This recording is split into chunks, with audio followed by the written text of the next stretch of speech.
What's up, everybody? Steven here, the Horror Freak 85, doing an unboxing here I got from Rob and the folks over at Wild Eye. Some movies to review for you guys. So I'm going to go ahead and show you what I got. First one I got here, I've been wanting to see this one when I heard about it, so this will be cool. Freak. There's the front. And the back. 5 friends, 2 nights, 1 freak. It's got bonus features on it, director's commentary, behind the scenes feature, scene selection, trailers. A bloody urban legend becomes all too real for a group of kids heading out for a weekend of camping and partying. What awaits them in the woods is going to turn them inside out. The practical effects are fantastic and the kills stand out, Horror Society says. Horror Buzz says, felt like a throwback to slasher films from the Bronze Age of horror movies. And this one is a 2020. Let's try to see the runtime here.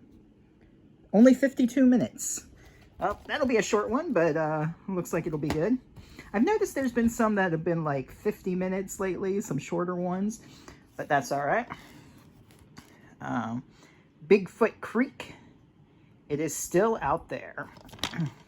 I think this one's like a documentary, I believe. Sorry for the reflection. The legacy, the lore, the horror is real. Since the 1970s, he has roamed the countryside, watching and waiting. He's been sighted several times over the last few decades. And this docudrama chronicles these true events that occurred throughout the Midwest with the legendary Skunk Ape. Featuring interviews and locations from real encounters, the world has moved on, but he is still out there. Bonus features include scene selection and trailers. Next one, got The Final Ride, Destination Death. And I believe this is an anthology. Ride and Die, a horror comedy anthology, there we go, worthy of a test drive, says iHorror. An anthology with 3 tales, including the ghost of an 80s fitness guru, a tattoo that won't stop spreading, and a rideshare driver picks up her final customer for the night, not knowing that she's in for the most dangerous trip of her life, as these 3 tales of horror unfold. Features special effects by Carlos Henriquez, Netflix Age of the Samurai, Death Race, The Umbrella Academy. Bonus features include director's commentary, scene selection, and trailers. Proves that low budget doesn't matter if you have some great and interesting ideas. 2019, 75 minutes. Next one, we got Amityville Vampire. Their thirst is the curse. There's the back. From acclaimed comic book illustrator Tim Vigil. Wasnt, Love of the Dam, comes a new tale of blood-soaked lust. Utterly unaware that the eerily vacant house is embedded with demonic force behind the brutal Defoe murders on 112 Ocean Avenue, an unsuspecting cleaning crew gets to work. However, before long, the long-dormant Amityville curse spreads death in the room, and an ancient evil escapes in the nearby forest. Now, any unfortunate souls who wander into the woods fall prey to something wicked, an evil that is thirsty for human blood. No one can escape the fangs of the abominable Amityville curse. The directorial debut of legendary horror comic book artist Tim Vigil, Wasnt, Love of the Dam, Morella, and Zero Tolerance. Bonus features include scene selection and trailers. Next one. This one looks good too. Violator. Right there. There's the front. Gather and Die. Death is the ultimate goal for this new Japanese gore fest. A woman is trying to find out what happened to her missing younger sister when she discovers a sinister online bulletin board of mass suicide that leads her to a small, isolated village where desperate teenagers gather to find death. From cult Japanese director Jun Ishai Yamamoto, and I know I probably butchered that incredibly, but there you go.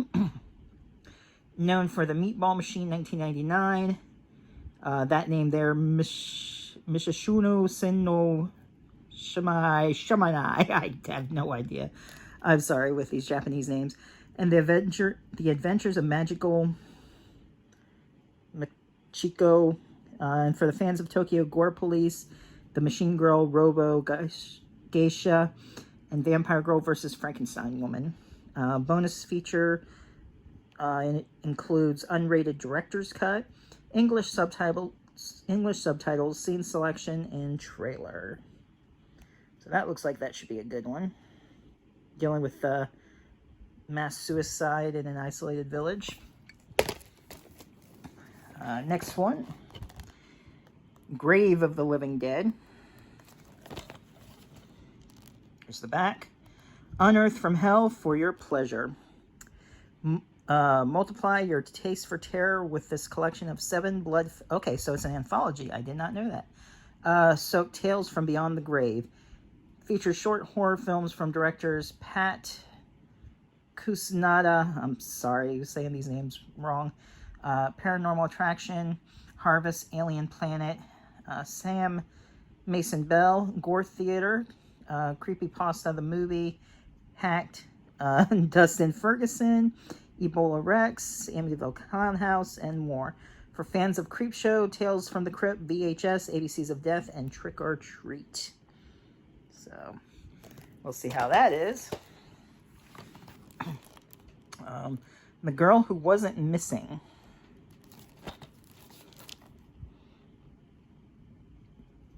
Studded with grimy exploitation material, the final scene was downright chilling, says Movies Made Me. She belongs to the streets now. An isolated teen's life quickly spirals out of control and into prostitution when she is kicked out onto the streets after becoming pregnant.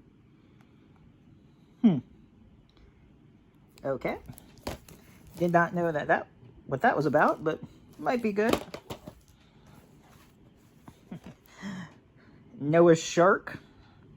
That cover's great. There we go. There's the back. The Truth Will Have Bite. A televangelist and his team set out to find fabled Noah's Ark, but discovered it is guarded by an ancient curse and deadly great white shark. From legendary B-movie director Mark Polonia, Sharkenstein Feeders, and Splatter Farm. And, I didn't do the runtime for the other ones, but this one's 71 minutes. Bonus features include scene selection and trailers. And then the last one I already have, but I'll find use for this one. Someone else can enjoy it. In Furs. And there's the back.